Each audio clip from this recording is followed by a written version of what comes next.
Si tu as cliqué sur cette vidéo, c'est sûrement que tu as un problème au genou ou que tu as eu un problème au genou.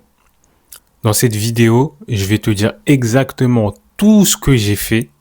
Je répète, tout ce que j'ai fait pour passer d'un mec qui ne pouvait même pas marcher à pouvoir faire des sauts, pouvoir faire des mouvements de musculation, pouvoir reprendre le sport en STAPS. Et si tu connais STAPS, mon gars, c'est chaud, c'est chaud. Donc, dans cette vidéo, je vais te montrer tout ce que j'ai fait.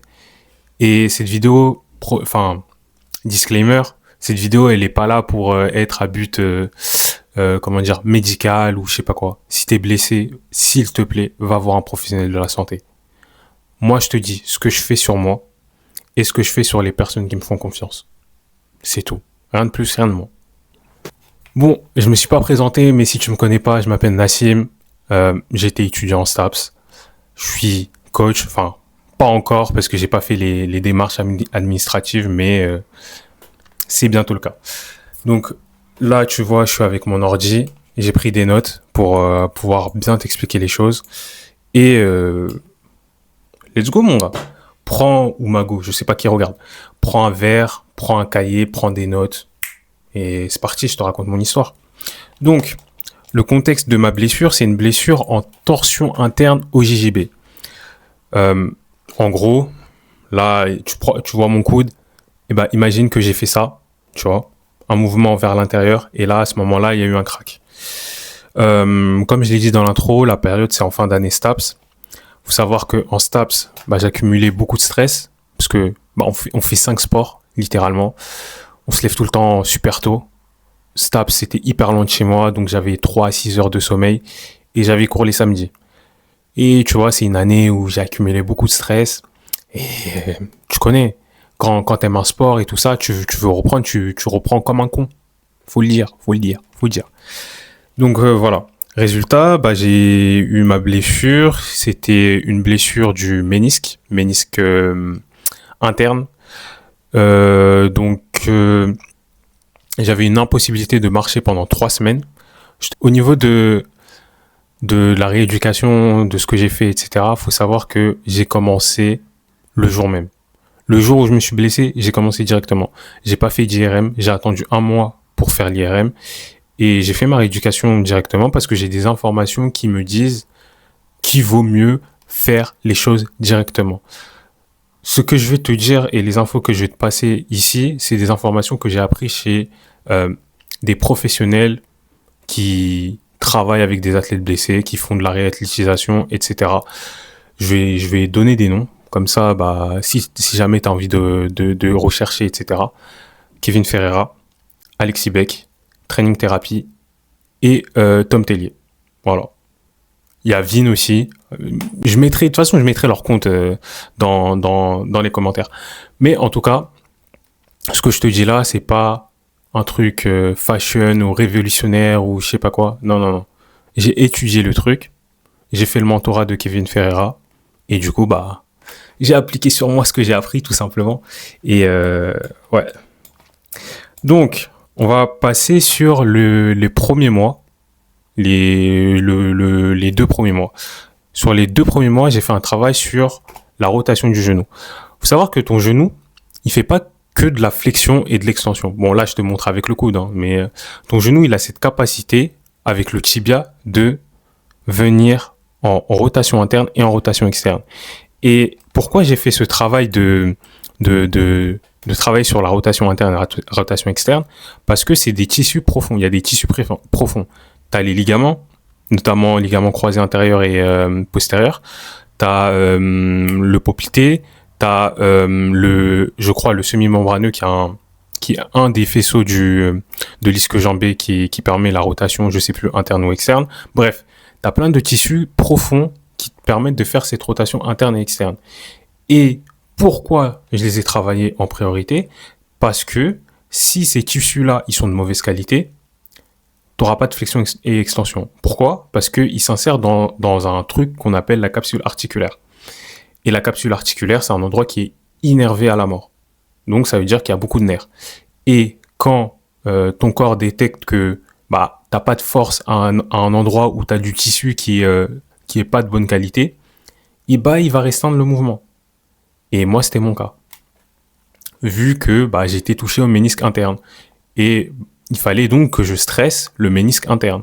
Et le meilleur moyen de stresser le ménisque interne, c'est de travailler sur ses rotations. C'est ce que j'ai fait. Et ce que j'ai fait, c'est que j'ai utilisé un système de progression. En gros, j'ai appliqué la surcharge progressive. Mais avec une blessure, quoi. Mais les principes restent les mêmes. Déjà, dans un premier temps, ce que j'ai fait, c'est que j'ai fait des étirements. J'ai fait des étirements pour redévelopper l'amplitude de mouvement. Ok ? Quand tu te blesses, tu perds cette amplitude de mouvement. Tu vois, parce que ton tissu, il est lésé.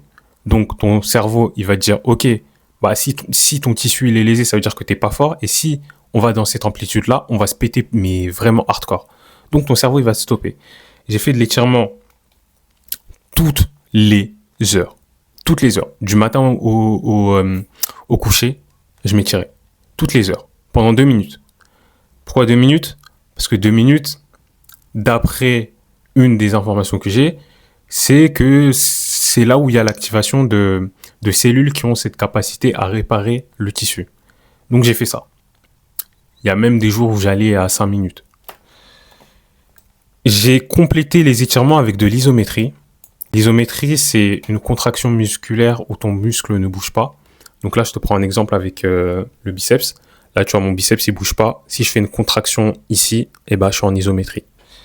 Donc, l'avantage de l'isométrie, c'est, comme j'ai dit, c'est une contraction musculaire où tu bouges pas. Donc, c'est une contraction plutôt safe. C'est difficile de se blesser quand tu fais de l'isométrie.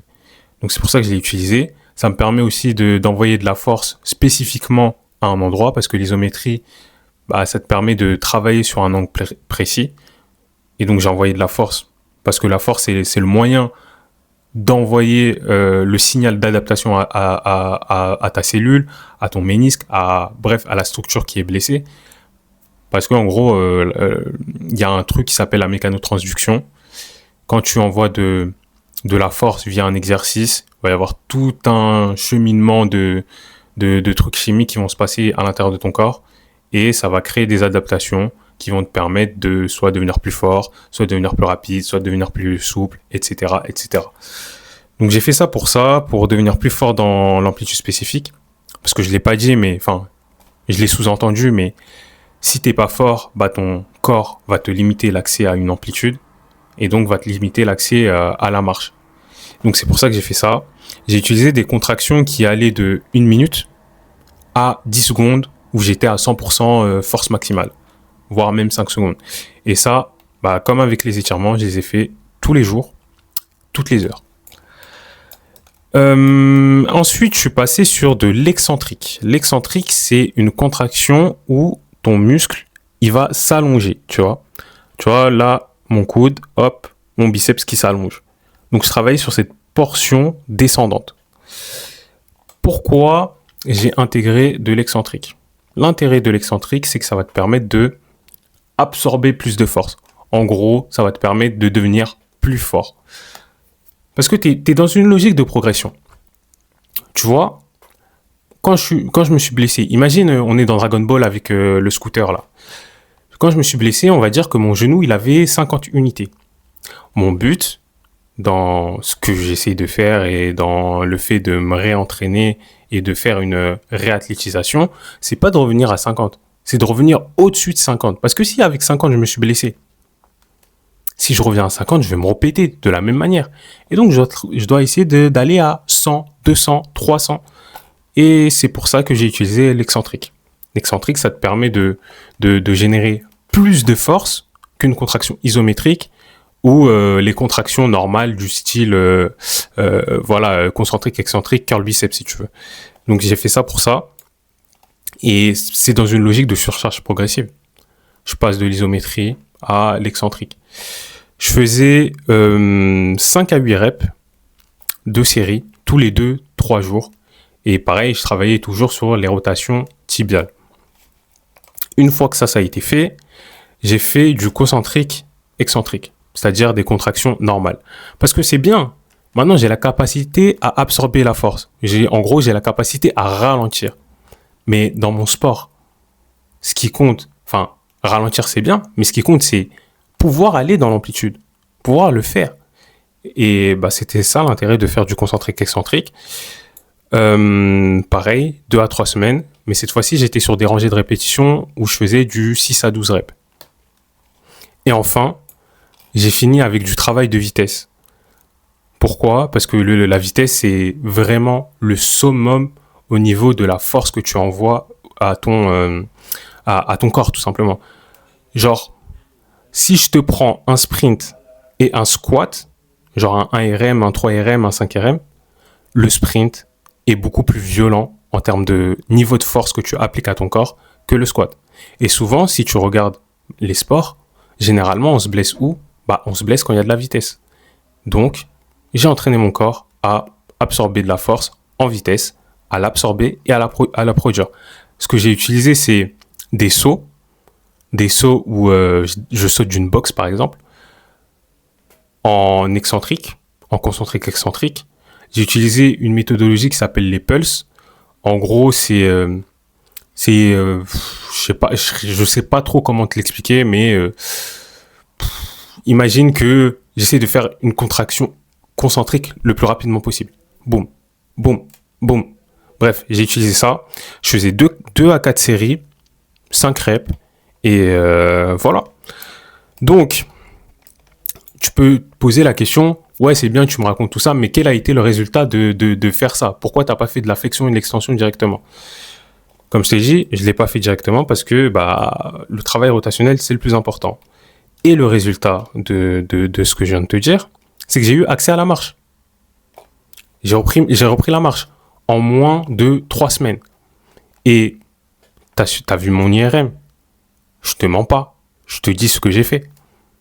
Tu pourras pas me dire, oui, mais c'est parce que ta blessure n'était pas grave. Non, ma blessure était grave. Mais en 3 semaines, j'ai repris la marche. Ce qui m'a aussi permis de réintégrer certains mouvements de muscu. Parce que souvent, les gens se disent, ouais, je suis blessé, je peux plus m'entraîner. Ouais, mais si t'es blessé à une articulation, t'es pas blessé sur toutes les amplitudes de ton articulation. J'étais blessé au genou, j'ai continué à m'entraîner. Je pouvais entraîner mon haut du corps, donc je l'ai fait. Et quand j'ai repris à avoir une extension complète, c'est-à-dire que je pouvais marcher, j'ai repris tout ce qui va être trap bar deadlift, tout ce qui va être box squat. J'ai fait des box squats parce que j'avais pas encore la flexion complète, mais j'avais mon extension complète. Donc j'ai travaillé avec ce que j'avais. Il faut travailler avec ce que tu as parce que si j'avais pas fait ce travail-là, j'aurais perdu encore plus de muscles. Parce que le truc, c'est que quand tu te blesses, plutôt quand tu fais rien, ton corps, il va supprimer tout ce qui coûte en énergie. Par exemple, le muscle, si tu l'entretiens pas, tu fonds. C'est pour ça que tu vois des mecs qui arrêtent la musculation et ils perdent tout leur gain musculaire. C'est la même chose avec une blessure. Donc j'ai fait ce travail-là. J'ai fait ça, j'ai réintégré les mouvements dès que je pouvais. D'ailleurs, si tu te demandes d'où viennent les images, ils viennent de mes stories Insta où j'ai documenté exactement ce que je faisais. Et je mettrai mon Insta en commentaire si jamais tu veux t'abonner ou me poser une question. 3 à 5 mois. Ok, là on passe sur les prochains mois. Maintenant que j'ai une rotation correcte, il faut retrouver la flexion. Et il faut sécuriser l'extension. Donc c'est ce que j'ai fait. J'ai fait un travail spécifique pour ma flexion extension et j'arrive pas à parler. Oh, le mot il est compliqué. Bref, j'ai réintégré de la muscu et j'ai pu reprendre le sport en STAPS. Et si t'es en STAPS, comme je l'ai dit tout à l'heure, tu sais à quel point c'est hardcore. Donc, j'ai fait un travail avec... j'ai repris le même cheminement que sur le travail rotatoire. Mais j'ai pu aller beaucoup plus vite parce que maintenant, vu que mes rotations étaient bien, ça donnait plus d'accès à ma flexion et mon extension. Je l'ai pas dit, mais si t'as pas je l'ai dit, hein, mais si, en fait, les tissus qui te permettent la rotation, ils sont aussi impliqués dans la flexion et l'extension. Ça veut dire que si ta flexion, elle est limitée, c'est peut-être que ta rotation, elle a un problème. Moi, c'est ce que j'en tire de l'expérience que j'ai eue. Ok ? Et voilà. parce que capsule articulaire, comme je t'ai dit tout à l'heure et tout. Donc, au niveau des exercices que j'ai fait, faut savoir que au début, je travaillais solo sur cette partie-là, sur ma réathlétisation et tout. Au début, j'ai fait du leg extension en excentrique pour habituer mon genou à l'avant de mon genou à ça. J'ai fait du leg curl aussi en excentrique pour habituer l'arrière de mon genou à supporter des charges. Et à un moment, j'étais bloqué dans ma réathlétisation, je savais plus trop quoi faire. Enfin, j'avais des idées, mais j'avais besoin de reprendre le sport en STAPS parce que sinon j'allais avoir 0 et j'allais peut-être pas valider mon année. Donc là, j'ai fait appel à un kiné que je mettrai dans la description. Allez le voir, c'est un crack. Il s'appelle Vin. Son compte Instagram, c'est Respecte ton corps. Et donnez-lui de la force parce qu'il le mérite. Il est vraiment très compétent. Et on a fait un bilan. Il voyait ce que je faisais sur les réseaux et tout, donc il n'y a pas de souci. Je lui ai dit, voilà, j'ai fait ça, mais là, je suis bloqué. J'arrive pas à avoir une flexion vraiment complète. J'arrivais à m'asseoir sur mes talons. C'est vraiment... Déjà, si t'es blessé et t'arrives à retasseoir sur tes talons, c'est que t'as fait du bon chemin.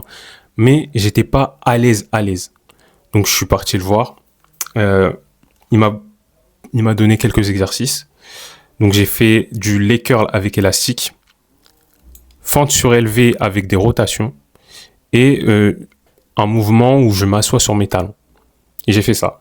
Après, j'ai modifié un peu les choses. J'ai appliqué pareil, comme d'habitude, la surcharge progressive. Parce que si tu n'appliques pas la surcharge progressive, ton corps, au bout d'un moment, il stagne. Donc, j'ai appliqué ça. Et j'ai réintégré tout ce qu'il a dit.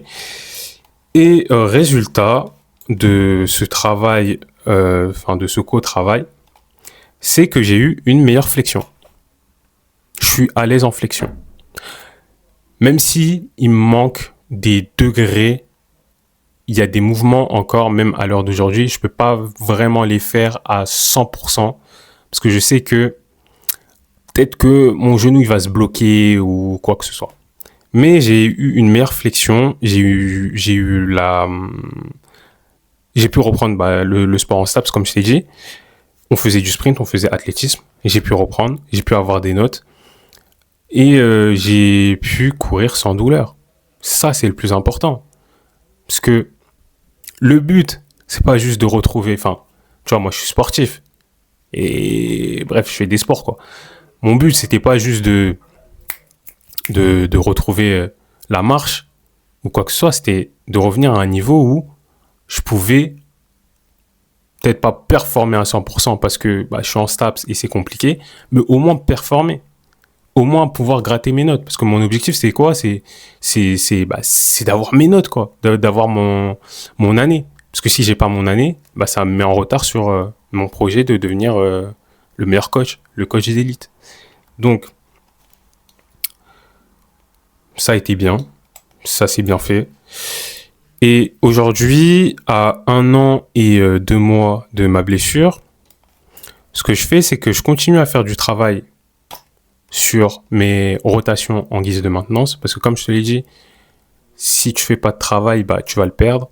Donc je fais ce travail, je fais des étirements et de la force, avec soit en intégrant des exercices concentriques, excentriques, donc c'est-à-dire on fait le mouvement complet, soit en intégrant de l'isométrie, et ça me permet de garder cette bonne santé au niveau du genou. Et je continue à intégrer des mouvements en augmentant l'amplitude progressivement. Par exemple, là en ce moment, je suis en train de faire du box squat. Ok, box squat avec des charges, elles sont pas lourdes, mais je suis en train d'appliquer la surcharge progressive pour monter petit à petit sur des charges élevées, des charges où je vais pouvoir faire du 6 répétitions max. Comme ça, mon genou devient plus fort. Et après, l'objectif dans mon prochain cycle d'entraînement, ça va être de réintégrer peut-être, du Zercher squat, du front squat, du back squat, en ayant une amplitude encore plus profonde pour continuer à travailler sur cette profondeur, continuer à travailler sur mon genou, continuer à utiliser mon genou correctement et à le... Bref, t'as capté. Je sais pas quoi dire en vérité. Mais voilà, on arrive vraiment à la fin de cette vidéo. Là, je t'ai présenté exactement tout ce que j'ai fait. Tout ce que j'ai fait, ce qui m'a permis de passer d'un mec qui ne peut pas marcher à pouvoir refaire des sauts. Si tu as des questions, pose-les sur Insta, s'il te plaît, s'il te plaît, s'il te plaît. Parce que je suis plus actif sur Insta. Sinon, tu peux les mettre en commentaire sur YouTube. Dès que je la vois, j'essayerai d'y répondre. J'espère sincèrement que cette vidéo, elle t'aura soit diverti, même si je suis pas le plus grand des comiques, soit elle t'aura motivé, apporté de l'espoir. Parce que si tu regardes cette vidéo, je pense que t'as une blessure. Et ce que j'ai envie de te dire, avec toutes les conversations que j'ai eues avec les professionnels de la santé, qui sont à des années-lumière de mon niveau, ce que je peux te dire, c'est que si t'as pas d'os coincé ou de je sais pas quoi, mon gars, tu peux reprendre. Mon gars, la vérité, tu peux reprendre. Là, je t'ai donné exactement ce que j'ai fait. Ça veut pas dire que c'est fait pour toi, mais dis-toi, un jour, on m'a dit, j'avais une autre blessure au genou, un kiné m'a dit, ouais, tu pourras plus faire de trucs en dessous de 90 degrés de genou. Je m'accroupis sur mes genoux aujourd'hui. Tu vois. Pourtant, la blessure que j'ai eue avant quand je suis parti le voir, le kiné, c'était une blessure moins grave que la fissure de ménisque que j'ai eue cette année. Donc, où que tu sois, quelle que soit ta galère, tant que tu n'as pas un blocage mécanique, crois en toi. Va voir des professionnels compétents. Prends soin de toi. Prends soin de toi. Prends soin de toi. Et garde l'espoir. Parce que tant que c'est pas un blocage mécanique, tu peux revenir. Merci.